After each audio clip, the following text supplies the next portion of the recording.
Okay, सो हम लोग अध्याय 4 कर रहे हैं और ये अध्याय 4 में हमने तीसरा अध्याय डिस्कस किया और तीसरे अध्याय का नाम था कर्मयोग। अब मैंने वहाँ पे एक्सप्लेन किया था कि कर्मयोग भी दो तरह के होते हैं, एक इनडायरेक्ट और एक डायरेक्ट।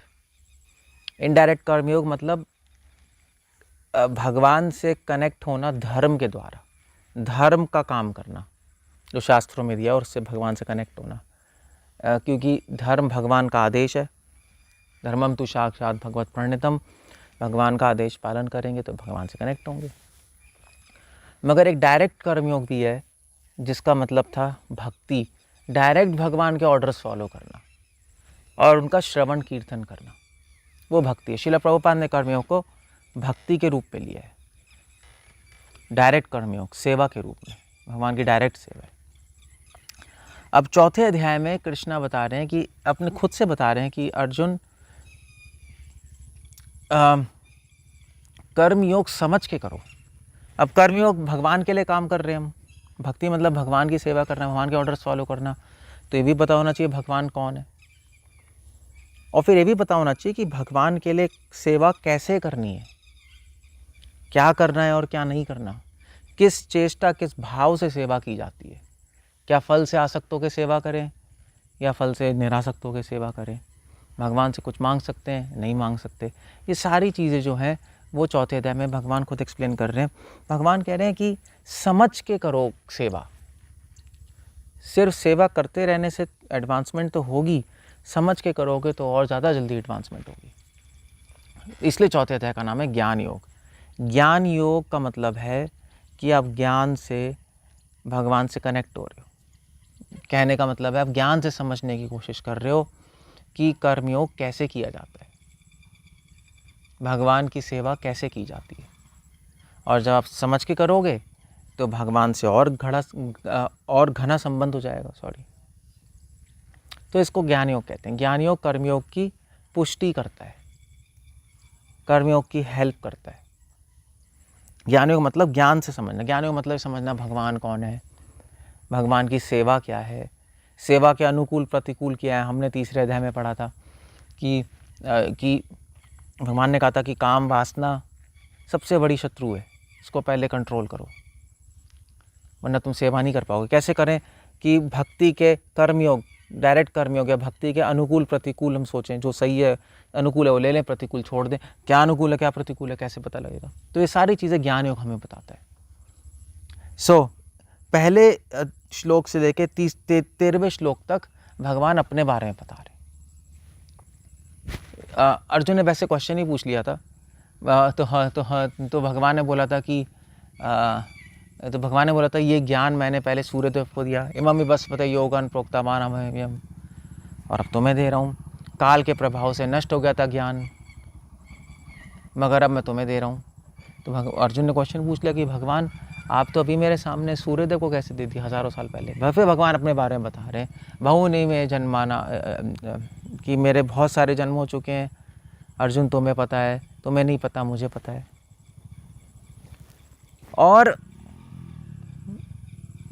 और वैसे भी भगवान फिर बता रहे हैं मैं कौन हूँ, मेरे जन्म कर्म, कृष्ण बोल रहे जन्म कर्म च में दिव्यम। तो ये सारे अपने बारे में बता रहे हैं। और फिर 14वें श्लोक से लेकर 24वें श्लोक तक भगवान बता रहे हैं कि कितने तरह के कर्मयोग हैं, कितने तरह के कर्मयोग हैं, मतलब तो कितने तरह के कर्मयोग नहीं, हमें बता रहे हैं कर्मयोग क्या है और कर्मयोग क्या नहीं है। और ये बता रहे हैं कि कर्मयोग कैसे करना है, प्रिंसिपल्स क्या है कर्मयोग के, और परफेक्शन क्या है कर्मयोग की। परफेक्ट हो जाओगे तो क्या होगा। तो सारी चीज़ें 14 श्लोक से लेके 24वें श्लोक तक डिस्कस कर रहे हैं। जैसे उदाहरण के लिए जो 17वां श्लोक है, 17वें श्लोक में कृष्णा बता रहे हैं कर्मणो अपि बोधव्यम बोधव्यम च विकर्मणा अकर्मणश्च बोधव्यम गहना कर्मणो गति। भगवान कह रहे हैं 3 तरह के कर्म होते हैं। एक होता है कर्म, एक होता है विकर्म, एक होता है अकर्म। भगवान कह रहे हैं कर्मयोग को समझना है तो समझने की कोशिश करो कितने तरह के कर्म होते हैं। टाइप्स ऑफ कर्म, एक कर्म है, विकर्म है, अकर्म है। कर्म मतलब है शास्त्र के अनुसार कार्य करना। कर्म मतलब जॉब करना नहीं है जो आप अपने मन से करते हो, उसका ये गीता का मत है ही नहीं। लोग कहते हैं हम कर्मयोग कर रहे हैं, हम जॉब कर रहे हैं, फैमिली संभाल रहे हैं, कर्मयोग कर रहे हैं। नहीं, कर्मयोग नहीं कर रहे, वो उसको कहते हैं आसक्ति योग, जिसका अंत है नरक में। कर्म मतलब शास्त्र के अनुसार काम करना, और या भगवान के आदेश के अनुसार काम करना, एक ही बात है। शास्त्र भी भगवान नहीं बनाए हैं। और फिर विकर्म है, विकर्म मतलब पाप, जो शास्त्र के अनुसार काम नहीं होता वो पाप होता है, वो विकर्म होता है। और फिर अकर्म, कुछ भी नहीं करना, बैठ जाना, खाली कुछ नहीं करेंगे हम, जैसे ज्ञानी, योगी, ध्यानी होते हैं। तो भगवान कह रहे हैं अलग अलग तरह के कर्म समझने की कोशिश करो तुम। ये जो जॉब वॉब है, जो अपना काम है, वो सारा लोग अपने मन से ही कर रहे हैं आजकल। तो वो सारा विकर्म में चला जाता है, जिसका फल उच्च नहीं अधोगति है। कर्म तो शास्त्र के अनुसार है या भगवान के आदेश के अनुसार। कर्म तो या तो धर्म हो गया या भक्ति हो गई, भगवान की सेवा, जो मैंने बताया, इनडायरेक्ट कर्मयोग, डायरेक्ट कर्मयोग। भगवान ने 17वें श्लोक में बताया। 18वें श्लोक में भगवान बता रहे हैं, 18वें श्लोक में बता रहे हैं कर्मयोग करना कैसे है, सेवा करनी कैसे है। समझ के करोगे तो अच्छा है ना भाई, बिना समझे कुछ चीज़ किया जाए उसका फल तो आता है, समझ के किया जाए तो उसका फल अच्छे से आता है। बिल्कुल ही बिना समझ के किया जाए तो फल बहुत डिले हो जाता है। समझ के किया जाए तो फास्ट हो जाती हैं चीज़ें। जैसे हम सब्जेक्ट पढ़ने आते हैं स्कूल में, बिना समझे रट्टा मार के भी एग्ज़ाम पास कर सकते हैं, मगर समझ के करोगे तो आनंद भी आएगा और उससे पास नहीं, टॉप करोगे। तो इसलिए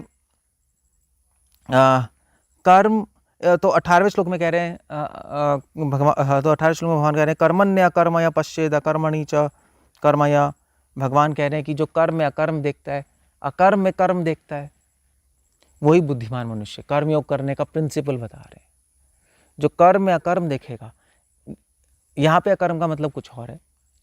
भगवान बता रहे हैं कि जो ये देखता है कि मेरी सेवा करते करते, जो मेरी सेवा के लिए जो कार्य किया जा रहा है, उससे कोई भी कर्मों का फल नहीं आता, और अकर्म में कर्म देखता है। और जो ये देखता है कि अगर आप कुछ भी नहीं करोगे बैठ के, जैसे ज्ञानी ध्यानी होगी, कर्म सबको कुछ नहीं करेंगे, बैठ जाएंगे, तो कोई फल नहीं आएगा। भगवान कह रहे हैं गलत, उससे बंधन हो जाएगा, फल आ जाएगा। सो ये प्रिंसिपल है। 19वें श्लोक में भगवान कह रहे हैं यस्य सर्वे समारंभा काम संकल्प वर्जिता। कर्मयोग करना है तो कर्मयोग, भगवान की सेवा करनी है तो सेवा शुरू करने से पहले काम का संकल्प, स्वार्थ का संकल्प नहीं होना चाहिए, स्वार्थ का संकल्प छोड़ देना चाहिए। और स्वार्थ का संकल्प मतलब कोई फल की इच्छा से भगवान की सेवा नहीं करनी चाहिए। कृष्णा सारे प्रिंसिपल्स बता रहे हैं। और फिर 24वें श्लोक में भगवान बता रहे हैं कर्म की परफेक्शन क्या है, कर्मयोग की परफेक्शन क्या है, सेवा की परफेक्शन क्या है। आप भगवान की सेवा कर रहे हो, डायरेक्ट कर्मयोग कर रहे हो, आपको कैसे पता लगेगा कि आप परफेक्ट हो गए। 24वां श्लोक ब्रह्मर्पणम ब्रह्मगणौ ब्रह्मणोतम ब्रह्म एव तेन गंतव्यम ब्रह्म कर्म समाधिना। समाधि परफेक्शन है। शीला प्रभुपाद इसके पॉपट में लिख रहे हैं how activities in Krishna consciousness can lead one ultimately to spiritual goal is described here. समाधि, समाधि मतलब ट्रांस, समाधि मतलब वो अवस्था जिसमें आपकी इच्छा भगवान की इच्छा एक हो गई, ये समाधि है। ये सेवा की परफेक्शन है। ये समाधि मतलब प्रेम, समाधि मतलब प्रेम, भक्ति का लक्ष्य है प्रेम। एक्चुअली प्रेम की बात ही हो रही है। ब्रह्म अर्पणम, जो भगवान को अर्पण करता है वो ब्रह्मैव तेन गंतव्यम, वो जो भगवान की सेवा करता है वो भगवान को ही प्राप्त कर लेता है। ब्रह्म कर्म समाधिना मतलब प्रेम, भगवान से संबंध हो जाता है, प्रेम हो जाता है उसको। तो ये लक्ष्य है, भगवान खुद कर्मयोग का लक्ष्य बता रहे हैं। और फिर उसके बाद 25 to 33 श्लोक में कृष्णा बता रहे हैं कुछ लोग, काफ़ी लोग कर्मयोग करते हैं, मगर बहुत सारे लोग और तरीके के योग करते रहते हैं, और तरीके के योग, कर्मयोग को छोड़ के अलग अलग टाइप के जो लोग योग करते हैं, जैसे प्राणायाम, ध्यान योग, या कुछ लोग अपनी इंद्रियों को संयम करते हैं, कुछ लोग सिर्फ शास्त्र पढ़ते हैं और उस पर मनन करते हैं, कुछ लोग प्राण को अपान में मिलाते हैं, बहुत सारे तरह के योग हैं। तो भगवान उन सारे योगों की चर्चा करते हैं 25 to 33 में। मगर 30वें श्लोक में जितने भी योग हैं उसका लक्ष्य क्या है? भगवान कह रहे हैं कि जितने भी योग हैं उसका लक्ष्य क्या है? 30वें श्लोक में कृष्ण कह रहे हैं, ये 30वां श्लोक है यहाँ पर, सर्वे अपि एते यज्ञ विदो, जितने भी योग लोग कर रहे हैं, या जितने भी लोग यज्ञ कर रहे हैं, अलग अलग तरीके के यज्ञ, या योग कह लो या इनको यज्ञ कह लो, अलग अलग तरीके जो योग कर रहे हैं, अलग अलग तरीके जो यज्ञ कर रहे हैं, संकीर्तन यज्ञ छोड़ के, कर्मयोग मतलब भक्ति मतलब संकीर्तन यज्ञ, उनका क्या है? यज्ञ क्षपित कल्मषः। भगवान कह रहे हैं अल्टीमेटली सारे योगों का, सारे यज्ञों का लक्ष्य क्या है? स्वार्थ छोड़ना। हम स्वार्थ की ही चर्चा कर रहे हैं। 3रे अध्याय में भी हमने स्वार्थ की चर्चा की। अर्जुन ने पूछा था भगवान पाप क्यों होता रहता है मुझसे? भगवान ने कहा काम वासना की। ऐसे काम वासना स्वार्थ है, स्वार्थ कैसे पाप होता है? और फिर भगवान ने सॉल्यूशन भी दिया, क्या करना है उसका? अपनी इंद्रिय वश में करके रखो और मेरी भक्ति करते रहो, उससे अपने आप स्वार्थ खत्म हो जाएगा। यहाँ पे फिर से भगवान वही टॉपिक लिया है। कृष्ण कह रहे हैं देखो सारे योगों, सारे यज्ञों का लक्ष्य है स्वार्थ हटाना। कर्मयोग करते करते अगर कर्मयोग समझ के करोगे, स्वार्थ अपने आप खत्म हो जाएगा। बाकी योग और यज्ञ करने की जरूरत नहीं है, क्योंकि जिस तरह उदाहरण के लिए सारे कुओं, अगर मान लीजिए ये कुआं है, मान लीजिए एक कुएं से पानी पी रहे हो, दूसरे कुएं में कपड़े धो रहे हो, तीसरे कुएं से आप भगवान के लिए इस्तेमाल कर रहे हो, सारे कुओं का लक्ष्य एक नदी से पूरा हो जाता है। उसी प्रकार सारे विभिन्न योगों का लक्ष्य कर्मयोग करने से पूरा हो जाता है।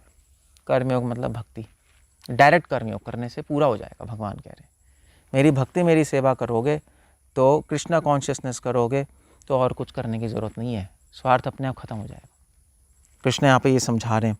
कृष्णा अर्जुन को बता रहे हैं श्रेयान द्रव्य मयाद यज्ञाद ज्ञान यज्ञ परंतप सर्वकर्माखिलम पार्थ ज्ञाने परिसमाप्त है। भगवान कह रहे हैं देखो अर्जुन, तुम जब कर्मयोग करते रहोगे, जब तुम मेरी सेवा करते रहोगे, सेवा करते रहो, ये श्लोक बहुत इंपॉर्टेंट है। तुम सेवा करते रहो मेरी, डायरेक्ट कर्मयोग करते रहो, धीरे धीरे करते करते तुम्हें समझ आने लगेगा क्यों कर रहे हो तुम ये सब, क्योंकि भक्तों का संग भी होगा उसमें, साधुओं का संग होगा। और जब तुम्हें समझ आने लगा क्यों कर रहे हो, तो जब समझ के करोगे तो स्पीड बहुत फास्ट हो जाएगी और अपने लक्ष्य समाधि प्रेम तक बहुत जल्दी पहुंच जाओगे तुम। ये श्लोक बहुत इंपॉर्टेंट है, क्योंकि आप देखेंगे 5वें अध्याय में अर्जुन को ये श्लोक समझ नहीं आया। अर्जुन, मैं दोबारा ये श्लोक लेके आऊँगा, 5वें अध्याय में ये कन्फ्यूजन आएगी अर्जुन को कि भगवान आप ज्ञान योग की बात कर रहे हैं, आप कह रहे हैं पहले समझो, आप बोल रहे हैं कर्म योग अगर बिना समझे करेंगे तो स्पीड स्लो होगी। तो मेरा आइडिया ये है कि मैं पहले जंगल जाके पहले समझता हूँ कि आप कौन हैं, कर्मयोग क्या है, टाइप्स ऑफ कर्म क्या है, प्रिंसिपल्स क्या हैं कर्मयोग के, और फिर मैं उसके बाद कर्मयोग करूँगा, आपकी सेवा करूँगा। भगवान यहाँ पे कह रहे नहीं अर्जुन, कर्म करते रहो, कर्मयोग करते रहो, तुम मेरी सेवा करते रहो, साधु संग करो और साथ साथ समझते, अपने आप हृदय शुद्ध होगा उससे, और फिर तुम्हें समझ आने लगेगा साधुओं का उपदेश, और ये समझ आने लगा क्यों कर रहे हो। और जब समझ आने लगा क्यों कर रहे हो तो अपने आप स्पीड फास्ट हो जाएगी। छोड़ने की जरूरत नहीं है कर्मयोग, या पहले ज्ञान योग करोगे फिर कर्मयोग करोगे, वो आइडिया गलत है। वो अर्जुन को कन्फ्यूजन आ जाएगी। एनीवे उसके बारे में हम आगे बात करेंगे। और फिर उसके बाद 34 से 43 श्लोक तक भगवान ने कर्मयोग और ज्ञान योग को मिलाने को कहा है। कर्मयोग और ज्ञान योग मिला के चलो अर्जुन। केवल तुम कर्मयोग करते रहोगे, डायरेक्ट कर्मयोग सेवा करते रहोगे तो स्पीड स्लो होगी, क्योंकि बिना समझे कर रहे हो। केवल ज्ञान योग करते रहोगे, सिर्फ समझने बैठ जाओगे किताब खोल के कि सेवा क्या है, भगवान कौन है, और उस सेवा का फल क्या है, केवल समझते रहोगे तो समझ नहीं आएगा, क्योंकि तुम्हारा हृदय शुद्ध नहीं हुआ। अहंकारी बन जाओगे बल्कि, और केवल कर्मयोग करते रहोगे तो स्पीड स्लो हो जाएगी, सेवा करते रहोगे, या दूसरे शब्दों में केवल सेवा करते रहोगे तो और बिना समझे तो स्पीड स्लो हो जाएगी, और गिरने का भी और गिरने का भी डर है। केवल तुम ज्ञान से समझते रहोगे, मतलब किताबें पढ़ते रहोगे भक्ति की, तो और सेवा नहीं करोगे तो अहंकारी बन जाओगे। मिला के करो, तुम मिला के करो अर्जुन। तो कर्मयोग ज्ञान योग के साथ करने से क्या होता है उसकी प्रशंसा भगवान 34 से 43 श्लोक में कर रहे हैं, और समझा रहे हैं कि अर्जुन कर्मयोग ज्ञान योग मिला के करो। अपना कंक्लूजन ये दिया भगवान ने, इंडिपेंडेंटली मत करो, ज्ञान योग को अलग से, कर्मयोग को अलग से, या पहले ज्ञान योग फिर कर्मयोग, या पहले कर्मयोग फिर ज्ञान योग, वो ठीक नहीं है, साथ साथ चलते रहो। ये भगवान ने चौथे अध्याय में इस तरह से एंड कर दिया। अब हम इसके बाद 5वां अध्याय देखेंगे। हरे कृष्ण। श्रील प्रभुपाद की जय।